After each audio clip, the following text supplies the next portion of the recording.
Welcome to my class. नमस्ते student. बच्चों, आज हम कक्षा 9वीं की पाठ्य पुस्तक क्षितिज भाग 1 का अध्ययन करने जा रहे हैं, जिसमें हम चैप्टर नंबर 8वां पढ़ रहे हैं और इस चैप्टर का शीर्षक है एक कुत्ता और एक महीना।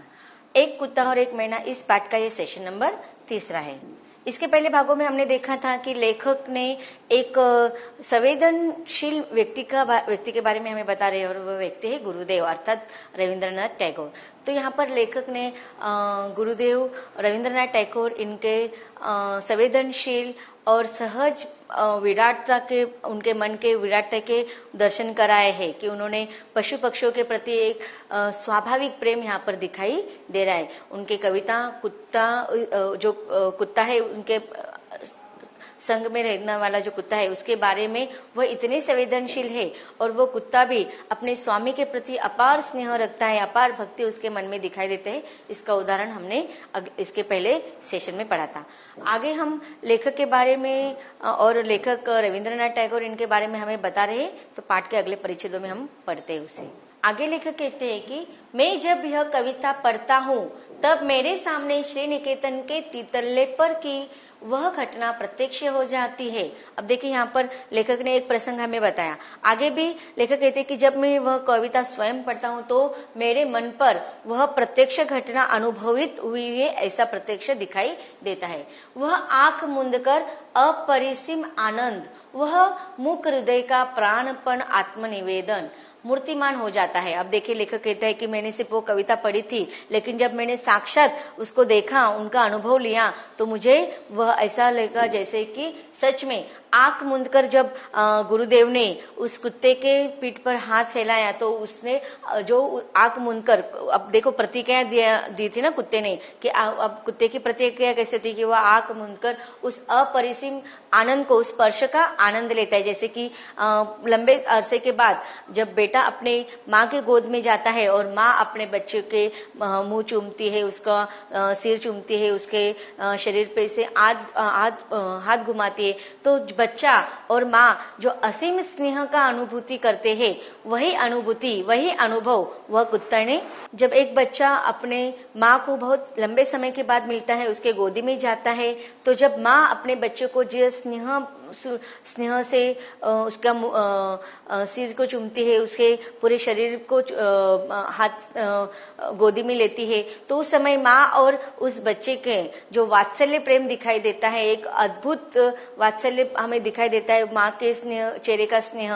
लेखक कहते हैं कि वह आंख मूंदकर अपरिसीम आनंद, वह मुख हृदय का प्राणपण आत्मनिवेदन मूर्तिमान हो जाता है। अब देखिए जब कोई बच्चा बहुत लंबे समय के बाद अपने माँ को मिलता है और माँ के इस लंबी विदाई के बाद जब माँ अपने बच्चे को अपने गोद में लेती है, उसका स्नेह से, प्यार से सिर को चूमती है और अपने बच्चे के सिर से जो हाथ फिराती है, हाथ घुमाती है, वह अपार स्नेह, वात्सल्य, प्रेम माँ के चेहरे पर भी दिखाई देता है और बच्चे के चेहरे पर भी दिखाई देता है। तो उसी प्रकार का कुछ अनुभव लेखक यहाँ पर वर्णन कर रहा है कि जब गुरुदेव उस कुत्ते के पीठ पर से हाथ फिराते हैं, तो वह कुत्ता भी उस स्नेह का अनुभव कैसे करता है, आंख मूंदकर अपरिसीम आनंद का अनुभव करता है और मुख हृदय का प्राणपण आत्मनिवेदन मूर्तिमान हो जाता है। तो देखो वहां पर वह बोल नहीं पाता है, वह कुत्ता अपने स्वामी के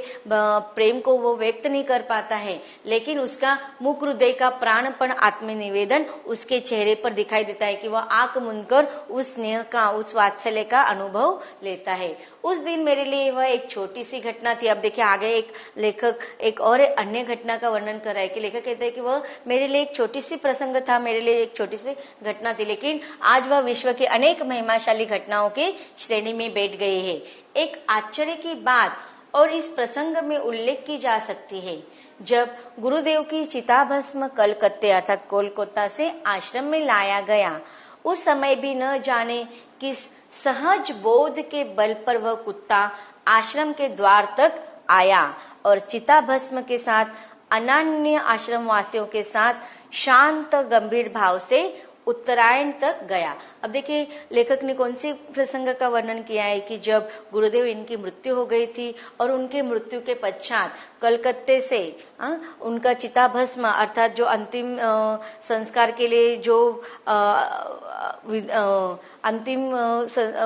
अंतिम संस्कार करने के बाद जो राख रहती है, भस्म रहता है, चिताभस्म उसे कहा जाता है। तो जब वो गुरुदेव का चिताभस्म आश्रम में लेकर आए थे उनके कुछ आश्रमवासी, तब क्या हो गया था, उस समय पर सहज बोध के बल पर न कुत्ता आश्रम द्वार तक आया था, बल्कि चिताभस्म के साथ अन्य आश्रमवासियों के साथ कि जो अन्य आश्रमवासी आश्रम में रहने वाले जो लोग थे उनके चेहरे पर जो शांत भाव दिखाई दे रहे थे, शांत और गंभीर भाव दिखाई दे रहे थे, वही भाव उस कुत्ते के चेहरे पर भी दिखाई दे रहे थे। आश्रम वासियों के साथ शांत गंभीर भाव से उत्तरायण तक गया। उत्तरायण अर्थात क्या है, जो शांति निकेतन से उत्तर दिशा की ओर गुरुदेव इनके रहने का जो स्थान है वहां तक वह भाव, जब देखो गंभीर स्वभाव भाव लोगों के चेहरे पर था, क्योंकि उन सबको दुख हुआ था गुरुदेव के मृत्यु के पश्चात। गुरुदेव के मृत्यु के पश्चात लोगों को वह दुख हुआ था और वो शांत और गंभीर भाव से सारे लोग उत्तरायण की तरफ जा रहे थे। तो उसी समय वह कुत्ता भी उस दिशा की ओर जा रहा था। आचार्य क्षिति मोहन सेन सबके आगे थे। उन्होंने मुझे बताया था कि चिताभस्म के कलश के पास थोड़ी देर चुपचाप बैठा भी रहा। अब देखिए जिस प्रकार से अन्य लोगों को गुरुदेव की मृत्यु का दुख हुआ था तो सारे लोग उनको श्रद्धांजलि भाव अर्पण कर रहे थे, तो उसी समय चिताभस्म के कलश के पास अन्य आश्रमवासी लोगों के साथ साथ वह कुत्ता भी थोड़ी देर चुपचाप बैठा था। तो इस प्रकार उसकी अनन्य स्वामी भक्ति का वर्णन यहाँ पर लेखक कर रहा है। तो हमें पता चल रहा है कि न केवल मात्र रविंद्रनाथ टैगोर इनका ही संवेदनशील हृदय का वर्णन यहाँ पर लेखक ने किया है, बल्कि पशु पक्षियों का भी मनुष्य के प्रति एक स्नेह होता है, अपार संवेदनशीलता की भावना होती है। वही यह उदाहरण के द्वारा लेखक ने हमें उसी भावना की ओर इंगित किया है। आगे भी लेखक हमें अन्य प्रसंग के द्वारा रविंद्रनाथ टैगोर इनका किस प्रकार से संवेदनशीलता और मानवता के प्रति एक अपार स्नेह पशु पक्षियों के प्रति भी दिखाई देता है, इसका वर्णन लेखक आगे कर रहे हैं। कुछ और पहले की घटना याद आ रही है। उन दिनों शांति निकेतन में नया आया था। गुरुदेव से अभी उतना दृष्ट नहीं हो पाया था। अब देखिए अगला जो प्रसंग लेखक बता रहे वह वहां का वर्णन करते हुए लेखक कह रहे कि शांति निकेतन में वहां पर लेखक आया था और उस समय ज्यादा गुरुदेव से उनकी बातचीत नहीं हो पा रही थी, उतना दृष्ट नहीं था, उतना अपनापन नहीं था। गुरुदेव उन दिनों सुबह अपने बगीचे में टहलने के लिए निकला करते थे। मैं एक दिन उनके साथ हो गया था। मेरे साथ एक और पुराने अध्यापक थे और सही बात तो यह है कि उन्होंने ही मुझे भी अपने साथ ले लिया था। तो इस प्रकार देखो लेखक कह रहे हैं कि गुरुदेव जब सुबह बगीचे में टहलने के लिए निकला करते थे तो एक उनके पुराने दोस्त थे, पुराने अध्यापक थे, वह भी उनके साथ जाया करते थे और उस अध्यापक ने लेखक को भी अपने साथ ले लिया था। इससे पता चलता है कि लेखक का उस समय गुरुदेव से ज्यादा घनिष्ठ संबंध नहीं था, लेकिन जो पुराने अध्यापक मित्र है उनका लेखक से ज्यादा परिचय हो चुका था और अध्यापक के माध्यम से ही लेखक और गुरुदेव में ज्यादा घनिष्ठ संबंध स्थापित हुआ होगा। लेखक कहते हैं कि सही बात तो यह है कि उन्होंने ही मुझे भी अपने साथ ले लिया था।